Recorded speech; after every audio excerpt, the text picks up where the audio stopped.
Sir minor forest ಅಲ್ಲಿ deputy commissioner ಅವರಿಗೆ power ಇದೆ ಸರ್, ಅವ್ರಿಗೆ ಇನ್ಚಾರ್ಜ್ ಕೊಟ್ಟಿರೋದು. ಸೊ ಒಂದು ಬಂದ್ಬಿಟ್ಟು forest settlement officer is other than the forest department ಅಂದ್ರೆ ಡೆಪ್ಯೂಟಿ ಕಮಿಷನರ್. ಸೊ ನಾನು ಹೇಳ್ದಂಗೆ 1864 ಹಂಟರ್ ಕೆಳಗಡೆ ಇರೋದೇ ಡೆಪ್ಯೂಟಿ ಕಮಿಷನರ್ ಇವತ್ತು. ಸೊ ಈ ಪಾಯಿಂಟ್ ನೋಡಿ sir, the state government the owner of any forest or land complete ನೋಡಿ under section 35. Every minor forest is placed under section 35. Section 35 ಹೇಳುತ್ತೆ no transfer of ownership, management and control. But after 3 years, example 1929 ಅಲ್ಲಿ start ಆಯಿತು, 1931 ಅಲ್ಲಿ ಎಲ್ಲ notifications ಬರುತ್ತೆ. ಅಲ್ಲಿಂದ notification ಆದ್ಮೇಲೆ 5 years time ಕೊಟ್ಟಿದ್ದಾರೆ. ಆ 5 years ಟೈಮ್ ಮಾಡಿಲ್ಲ ಏನು ಫಾರೆಸ್ಟ್ ಅವರು ಮ್ಯಾನೇಜ್ ಮಾಡೋಕ್ಕಾಗಿಲ್ಲ. ಸೊ ಅದಕ್ಕೆ ಮೈನರ್ ಫಾರೆಸ್ಟ್ ಸ್ಕೀಮೇ ಇದಾಗಿದೆ. This is the scheme temporarily sir ಕೊಟ್ಟಿರೋದು ಅವಾಗ, ಇಟ್ಸ್ ಎ ಟೆಸ್ಟ್ ಅಂತ.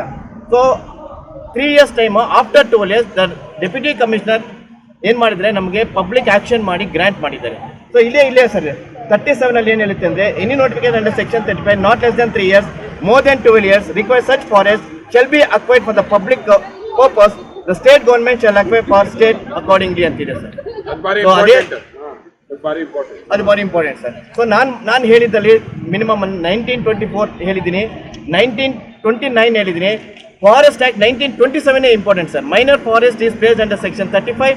ಆ ಸೆಕ್ಷನ್ 35 ಅಲ್ಲಿ 3 years ಚಾನ್ಸ್ ಕೊಟ್ಟಿದ್ರು, ಮ್ಯಾಕ್ಸಿಮಮ್ ಪೀರಿಯಡ್ ಆಫ್ 5 years. ಆ 5 years ಆಗಿದೆ, ಅದು ಲ್ಯಾಪ್ಸ್ ಆಗಿದೆ. ಯಾಕಂದ್ರೆ ಮೈನರ್ ಫಾರೆಸ್ಟ್ ಮ್ಯಾನೇಜ್ ಮಾಡೋಕ್ಕಾಗಿಲ್ಲ ಯಾರು ಫಾರೆಸ್ಟ್ ಅವರು. ಸೊ ಡೆಪ್ಯೂಟಿ ಕಮಿಷನರ್ ನಮ್ಗೆ ಏನು ಮಾಡಿದರೆ ಗ್ರಾಂಟ್ಸ್ ಮಾಡಿದರೆ, ಇನ್ಕ್ಲೂಡಿಂಗ್ ರೆವಿನ್ಯೂ ಕಮಿಷನರ್.